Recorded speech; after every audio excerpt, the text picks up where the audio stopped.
A paz do Senhor, meus queridos irmãos. Deus seja glorificado e exaltado por mais essa grande oportunidade que Ele me dá de poder comentar mais uma lição da Escola Bíblica Dominical. Hoje, a última lição do primeiro trimestre do ano de 2021, a lição de número 13. Uma lição muito bonita que tem por título Voltados os Olhos para a Bendita Esperança. Uma lição muito bonita e eu recomendo que todos os irmãos participem, tá certo? Prestem bem atenção no que vamos compartilhar a partir de agora. Meus amados, vamos compartilhar juntos. Eu aqui falando, vocês daí ouvindo, interagindo comigo.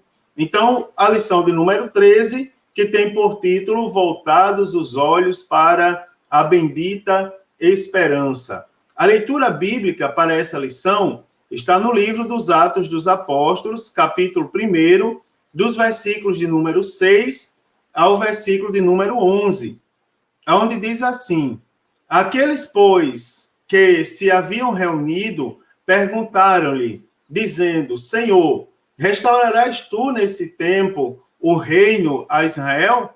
E disse-lhes: Não vos pertence saber os tempos ou as estações que o Pai estabeleceu pelo seu próprio poder, mas recebereis a virtude do Espírito Santo, que há de vir sobre vós, e ser-me-eis testemunhas tanto em Jerusalém, como em toda a Judéia e Samaria, e até aos confins da terra.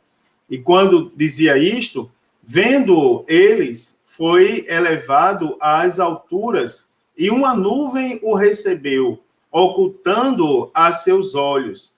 E, estando com os olhos fitos no céu, enquanto ele subia, eis que junto deles se puseram 2 varões vestidos de branco, os quais lhes disseram: Varões galileus, por que estáis olhando para o céu?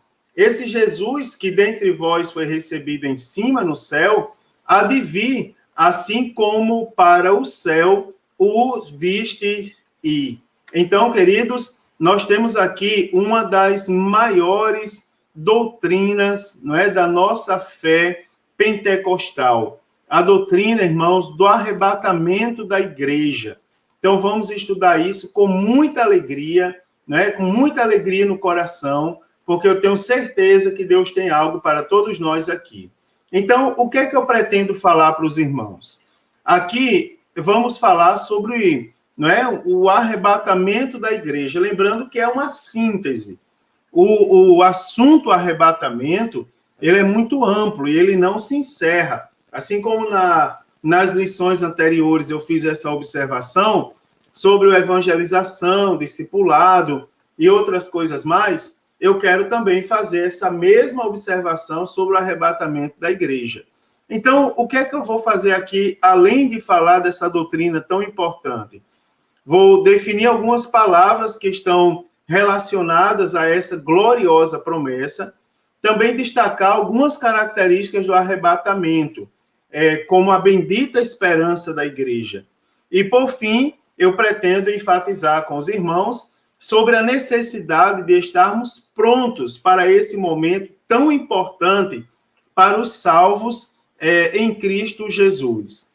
Então, primeiro ponto, vamos definir alguns termos.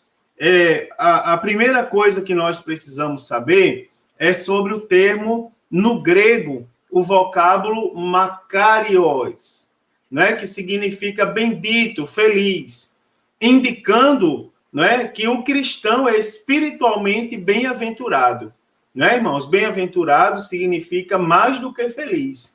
Ou seja, é uma palavra que o nosso idioma não consegue representar. Não é? Ele não consegue representar. Então, a gente não tem uma palavra para mais do que feliz. Então, a Bíblia identifica mais do que feliz como sendo bem-aventurado. Tá certo? Então, a expectativa da volta de Cristo tem que conferir para todos nós, crentes, bem-estar e felicidade espiritual. Nós devemos manter acesa essa chama. Quando falar da volta de Jesus Cristo, nós devemos nos portar com muita felicidade e bem-estar, porque é uma promessa que está prestes a se cumprir. Segundo, a definição da palavra esperança. Né? O dicionário Roses define como esperança o sentimento de quem vê como possível a realização daquilo que deseja. Preste bem atenção. Esperança é o sentimento de quem vê como possível a realização daquilo que deseja. Não é? A expectativa, a espera. Então, entre nós, crentes, a expectativa tem que ser uma das maiores virtudes na nossa vida. É através dela que o crente é motivado a crer no impossível. É através da esperança. E nós não podemos deixar morrer essa verdade. A esperança é a certeza, irmãos, de receber as promessas feitas por Deus através de Jesus Cristo.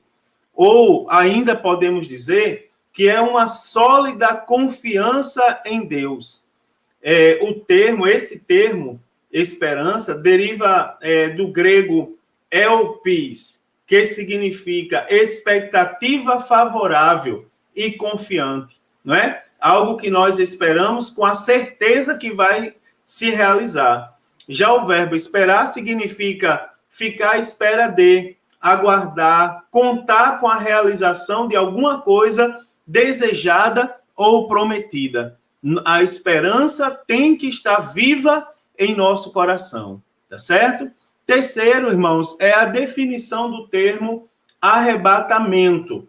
Então, a palavra arrebatar, ela aparece de forma variada nas Sagradas Escrituras. Do hebraico, a palavra laká, né, significa tomar, receber. Do grego, arpazô, né, que significa pegar ou arrancar com violência. Né? São termos de onde vem, são palavras de onde derivam, né, o termo arrebatamento. Então, das muitas vezes que o verbo arpazô é utilizado, um deles diz respeito ao arrebatamento dos santos, ou seja, a primeira fase da segunda vinda de Jesus Cristo, conforme está escrito lá na primeira carta do apóstolo Paulo aos Tessalonicenses, capítulo 4, versículo de número 17. Teologicamente, o arrebatamento ele é definido da seguinte maneira: como a retirada brusca, inesperada e sobrenatural da igreja desse mundo, não é? O arrebatamento será, teologicamente falando, a retirada brusca, inesperada e sobrenatural da igreja desse mundo, a fim de que a igreja se encontre com o Senhor Jesus nos ares, por ocasião, irmãos, da primeira fase da sua segunda vinda, conforme o nosso credo assembleano, não é? Nós cremos que não vamos passar pela grande tribulação nesse mundo. Então, na primeira fase da segunda vinda de Cristo, a igreja será tomada para se encontrar com o Senhor Jesus Cristo. Glória a Deus por isso. O arrebatamento da igreja, vamos ver como a bendita esperança da igreja. O apóstolo Paulo, quando ele fala do retorno de Cristo, ele apresenta a volta de Jesus Cristo como a bendita esperança da igreja, conforme Tito, capítulo 2, versículo 13. Então, ao contrário de uma expectativa escapista, não é? Nós não vamos escapar. A esperança cristã quanto à volta de Jesus é o testemunho altaneiro, ou seja, que permanece nas alturas, não é? De que o nosso porvir jaz além dos limites das expectativas ou possibilidade desse mundo distanciado de Deus. Então, o que nós vamos ver agora é porque essa esperança ela é chamada bendita. Primeiro, ela é bendita porque ela é uma esperança consoladora. Consolar é aliviar a dor, o sofrimento, a aflição de outra pessoa ou a própria aflição, não é? Com palavras, recompensas ou promessas. Então, consolar é aliviar a dor, tá certo? Esse é um significado interessante. Aliviar a dor, o sofrimento ou a aflição de si próprio ou de outra pessoa, não é? Através de palavras, recompensas ou promessas. Nós podemos notar que, na maioria das vezes em que a doutrina do arrebatamento aparece no Novo Testamento, vem com o propósito, dentre outras coisas, de trazer consolo para a igreja. O arrebatamento, ele é um consolo, é a sublime esperança da igreja. Então, é a esperança consoladora. Lá no cenáculo, momentos antes da crucificação, embora a tensão em que os apóstolos estavam, né, em meio à tensão que dominava aquele clima ali, não é? Antes da crucificação de Cristo, Jesus, de forma enfática, ele declara, trazendo conforto para os seus servos da seguinte maneira. Ele diz, virei outra vez e vos levarei para mim mesmo. Não é? Ele diz, não vos deixarei órfãos, voltarei para vós. Vou e venho para vós. Ou seja, Jesus consolando os seus discípulos com suas palavras acerca do arrebatamento da igreja. Ou seja, a esperança que tinha que se manter viva no coração dos discípulos, consolando eles por causa do momento da crucificação de Cristo. Então, ao tratar sobre o arrebatamento da igreja e os eventos relacionados ao arrebatamento, o apóstolo Paulo, ele exorta os irmãos que os irmãos deveriam mutualmente se consolarem com a bendita esperança da vinda de Cristo. Quando ele diz assim, portanto, consolai-vos uns aos outros com esta palavra, não é? É lá em 1 Tessalonicenses, capítulo 4, e versículo de número 18. Essa esperança é bendita porque ela é motivadora. Preste atenção, irmãos, que diante da tentação de se afastarem da verdade do Evangelho, o escritor da carta aos Hebreus, ele motiva os destinatários da sua carta a prosseguirem na caminhada cristã, exortando que eles deveriam continuar perseverantes, apesar de tudo, de todo o sofrimento vivido. Para tanto, irmãos, ele cita uma das maiores promessas, que é a segunda vinda de Cristo. Hebreus 10:37 diz assim, porque ainda dentro de pouco tempo, aquele que vem virá e não tardará, não é? E que, por ocasião desse esperado advento, os crentes fiéis estão livres de quê, irmãos? De todas as aflições, não é? E perseguições, da presença do pecado e da morte, ou seja, e também da ira futura, por ocasião da grande tribulação, uma vez que nós não vamos passar a grande tribulação nesse mundo. Então, aqui nós temos palavras de motivação. Essa esperança da vinda de Cristo, não é? Ela é bendita porque também é uma esperança motivadora, não é? Motivadora. Terceiro, irmãos, é uma esperança segura. O arrebatamento é uma promessa garantida pelo próprio Deus, não é? É algo que vai acontecer. O arrebatamento da igreja não é um conto de fadas. Eu lembro que uma vez eu fiz uma pergunta para o meu avô, ainda bem criança, e que é uma pergunta que as pessoas que não têm conhecimento da Bíblia geralmente fazem. Uma vez eu disse ao meu avô, eu nunca esqueci essa pergunta que eu fiz para ele. Uma vez ele falou para mim, a volta de Jesus está próxima. Eu disse, como assim a volta de Jesus está próxima? Se todos os dias eu escuto vocês falarem que a volta de Jesus está próxima. Ele disse assim, meu filho, nós não sabemos o dia nem a hora. A nossa obrigação é termos certeza que o arrebatamento da igreja vai acontecer. Então, amados irmãos, é uma esperança segura. Por que ela é segura? Porque a gente acredita?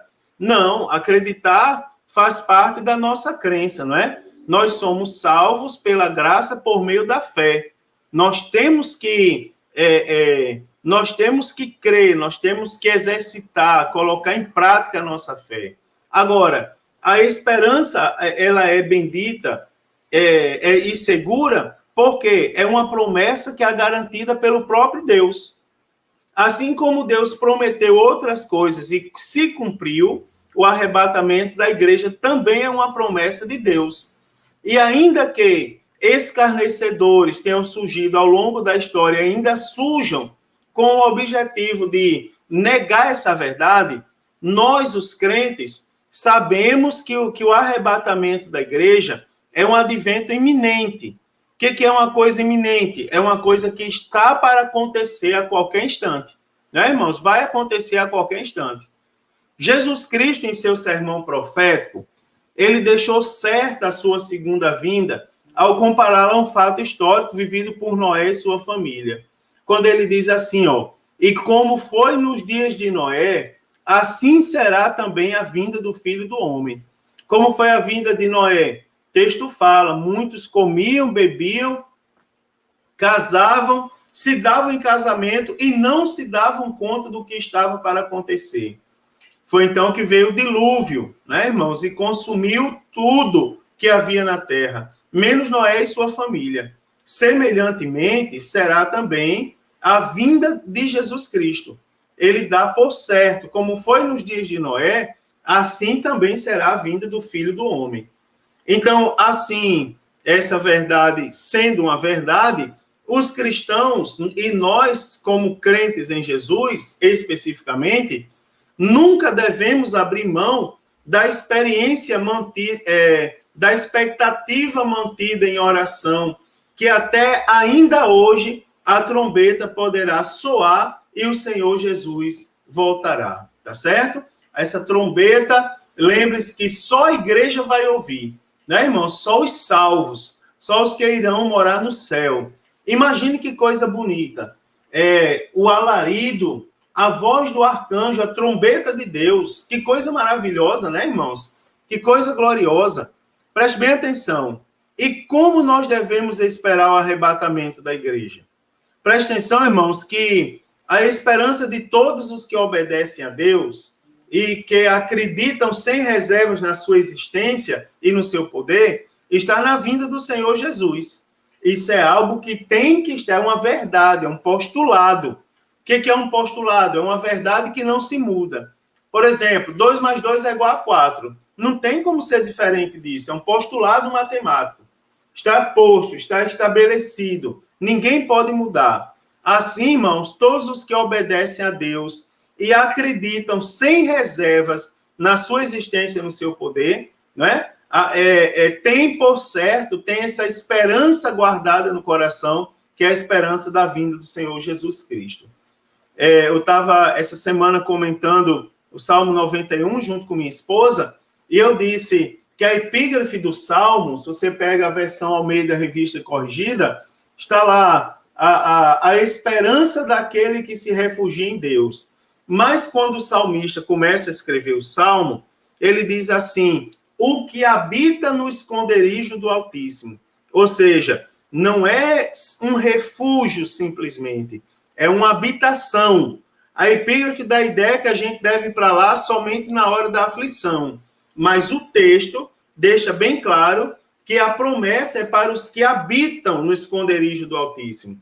Então, isso envolve obedecer a Deus e acreditar sem reservas, ou seja, sem dúvida alguma, da sua existência e do seu poder. Então, as Escrituras Sagradas, elas descrevem não apenas a promessa, mas também nos ensina que nós devemos esperá-la. Agora, a grande questão, irmãos, é como nós devemos esperar. Então, aqui está o ponto 3. Como vamos esperar o arrebatamento da igreja? Primeiro, devemos esperar com anelo, né, irmãos? Então, assim como em nossos dias, toda noiva possui uma grande expectativa em relação ao dia do casamento, semelhantemente, a igreja do Senhor, a igreja que vai ser arrebatada, não é? Como noiva preparada, ela tem que demonstrar o seu desejo de se encontrar com o noivo, irmãos, que é nada mais, nada menos que Jesus Cristo. Apocalipse 22:17 diz, e o Espírito e a noiva dizem, vem, e quem ouve diga, vem, não é, irmãos? Então, nós devemos esperar com anelo. Aos que amam a vinda do Senhor, o apóstolo Paulo ele afirma que está garantida a coroa de justiça. 2 Timóteo, capítulo 4, versículo 8, diz assim: desde agora, a coroa da justiça me está guardada, a qual o Senhor, justo juiz, me dará naquele dia, e não somente a mim, mas também a todos os que amarem a sua vinda. Então, primeiro, como devemos esperar? Esperar com anelo. Segundo, esperar em oração. A Bíblia nos exorta, irmãos, que a aguardarmos o Senhor Jesus vigiando em oração. Pense numa coisa que é negligenciada pelas pessoas hoje em dia. As pessoas estão claramente, irmãos, não precisa sair um estudo numa revista secular famosa, científica. Claramente, as pessoas estão perdendo o bom costume de orar. Não é, irmãos? E orar é uma ordenança de Cristo, é uma das ordenanças, dos mandamentos, eu vou dizer, para não confundirem com a Santa Ceia e o batismo, a oração, ela é um dos mandamentos. A Bíblia diz orar sem cessar. O Senhor manda a igreja orar sem cessar, não é? É por meio dessa prática, que deve ser constante, que o cristão ele mantém o contato com Deus. A oração, irmãos, expressa uma atitude de sujeição e de inteira dependência da graça de Deus, ou seja, quem ora reconhece que precisa da ajuda divina para vencer as batalhas e dificuldades da vida. Nesse sentido, irmãos, é necessário que nós entendamos que os últimos dias da Igreja de Cristo aqui na Terra, a Igreja de Cristo, eu digo, é a igreja que vai ser tomada por Cristo, né? Então, os últimos dias dessa igreja na Terra serão dias de esfriamento espiritual na vida de vários cristãos, de vários crentes em Jesus. Nós vamos ver um esfriamento espiritual. Portanto, nós devemos, essa lição é importante para nos alertar. Devemos ter cuidado para não sermos cristãos superficiais, irmãos. Não podemos aceitar isso. Temos que ser cristãos de profunda comunhão com Deus, né? A D.M. diz assim: o mundo está se movendo em direção ao seu objetivo final. Diante dessa realidade, os cristãos devem manter um relacionamento próximo com Deus em oração. Então, nós devemos esperar a volta de Jesus Cristo em oração, né? Terceiro, devemos esperar com prudência. Então, na Bíblia Sagrada, diversas parábolas, elas foram proferidas por Jesus Cristo com o objetivo de nos ensinar acerca da vigilância. Nós devemos ser prudentes, devemos ser servos vigilantes. O ladrão não avisa a hora da noite em que vai arrombar a nossa porta e roubar a nossa casa. Do mesmo modo, o Senhor Jesus não vai avisar a hora que ele virá buscar seu povo, né? Então, nesse sentido, ele pede que a gente vigie, para não sermos pegos de surpresa. Mateus 24, 27 diz: porque assim como o relâmpago que sai do Oriente e se mostra até ao Ocidente, assim será também a vinda do Filho do Homem. Olha que coisa maravilhosa, irmãos. Sai do Oriente e se mostra até o Ocidente. Então, isso significa que ninguém terá tempo extra para se preparar, né, irmãos? Então, nesse sentido, nós devemos estar vigilantes, devemos ser servos prudentes. Jesus falou que esse episódio seria semelhante aos dias de Noé, como também contou algumas parábolas, né, irmãos, sobre a sua volta e a necessidade de nós estarmos vigilantes nesse sentido. Nós também devemos esperar com santidade. Isso aqui é uma palavra muito propícia aos dias de hoje. Tá certo, irmãos? Os valores do povo de Deus estão sendo deixados para trás. Está cada vez mais comum o relativismo fazer parte do dia a dia dos cultos em muitos locais. E é um relativismo tão grande que permite que sejam inseridos elementos que ferem diretamente a santidade dos servos de Deus entristecem o Espírito Santo e colocam em risco a salvação de muitas pessoas. Jesus anunciou antecipadamente que os dias, irmãos, que antecedem a sua vinda serão de extrema corrupção moral, comparando, inclusive, com o período antediluviano e também com a geração das cidades de Sodoma e Gomorra. Os apóstolos também fizeram a mesma afirmação. Sabendo disso, nós que somos crentes em Jesus, nós devemos, no meio dessa geração pervertida, vigiar, irmãos, em santidade, a fim de não nos contaminarmos com o pecado. A santidade, ela é tipificada na Bíblia como vestes. Por sua vez, a falta de santidade pode ser retratada como vestes sujas, ou mesmo como a nudez. Né? A exortação da Bíblia Sagrada é que devemos estar vestidos com vestes limpas em todo o tempo. Hoje, eu conversando com uma pessoa, eu disse assim, eu vou logo lhe dar uma justificativa, porque isso aqui que eu deveria ter feito, eu não vou conseguir fazer hoje, mas eu vou conseguir fazer amanhã, porque eu me confundi, eu pensei que hoje era quinta, mas hoje é sexta. Eu estou falando da sexta-feira, de hoje. Aí aquela pessoa disse, não, tudo bem, amanhã é sábado, não tem expediente, mas você pode vir, fica à vontade. Eu disse, não, me perdoe, pensei que hoje era quinta, que eu estou com a cabeça no culto da minha igreja. Mas eu decidi justificar, sabe por quê? Porque Jesus está para voltar a qualquer momento, irmãos. E não há espaço para sujarmos as nossas vestes com contenda, com coisa pequena. Então, lembre-se o seguinte, ó, a santidade ela é tão importante que somente aqueles que estiverem vigilantes e em santidade poderão desfrutar das bênçãos do arrebatamento da igreja. A Bíblia diz, não é, irmão? Lá em Hebreus 12, 14, versículo muito conhecido de todos nós. Segui a paz com todos e a santificação, sem a qual ninguém verá o Senhor. Veja que coisa séria esse assunto que nós estamos falando agora. Também devemos esperar servindo, né, irmãos? Que é muito importante também.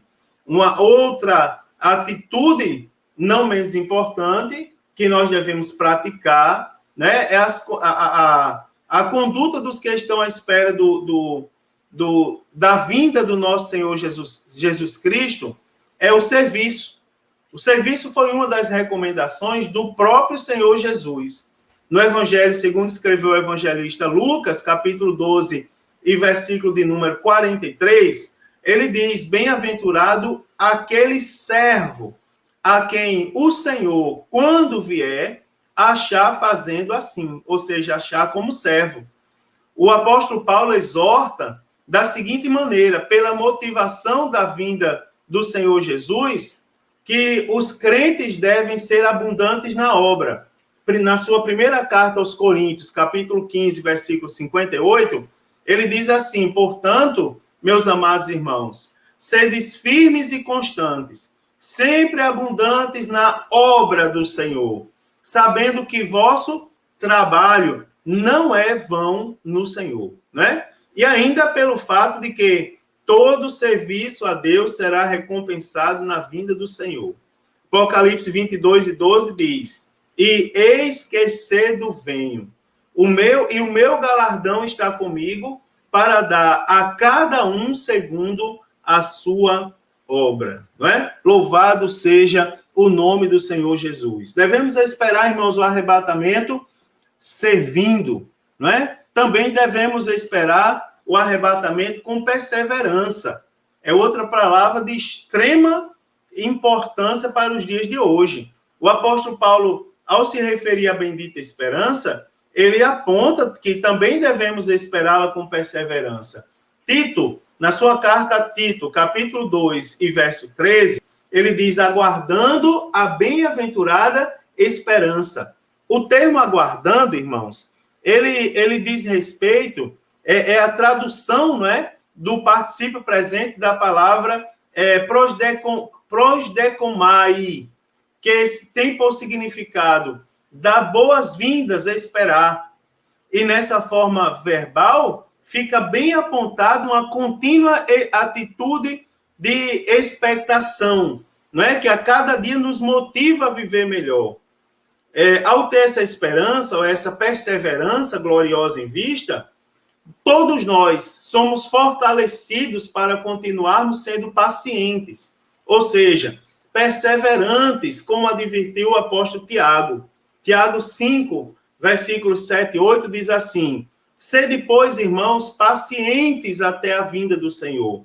Sede vós também pacientes, fortalecei os vossos corações, porque já a vinda do Senhor está próxima, não é? Então, devemos esperá-la com perseverança. E, para terminar esse breve comentário desse grandioso tema da nossa fé pentecostal, eu quero dizer aos irmãos que, diante dessa gloriosa promessa do Senhor Jesus, devemos estar vigilantes, vivendo em santidade, esperando este dia em que estaremos definitivamente, queridos, livres de todo sofrimento e estaremos para sempre com o Senhor Jesus. Que Deus nos abençoe, que o Senhor continue alimentando, nos fortalecendo por meio do seu Santo Espírito, nessa gloriosa esperança que temos de nos encontrar com Ele nos ares e lá estarmos para sempre.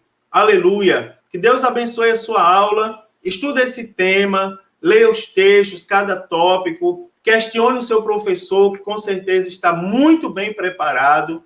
Agradeça a Deus pelo final de mais um trimestre e faça um propósito diante de Deus. Diga: Senhor, me ajuda para que no próximo trimestre eu não perca uma lição sequer da escola bíblica dominical, pois essas lições são maravilhosas. Enche a nossa vida de fé, irmãos, de esperança, né? Nos alimenta com verdades diretamente do trono de Deus. Deus abençoe, a paz do Senhor, uma boa aula a todos. Se Jesus não voltar, estarei aqui a próxima semana, no novo trimestre, juntamente com os irmãos, comentando brevemente cada lição. Paz do Senhor, queridos, um forte abraço a todos.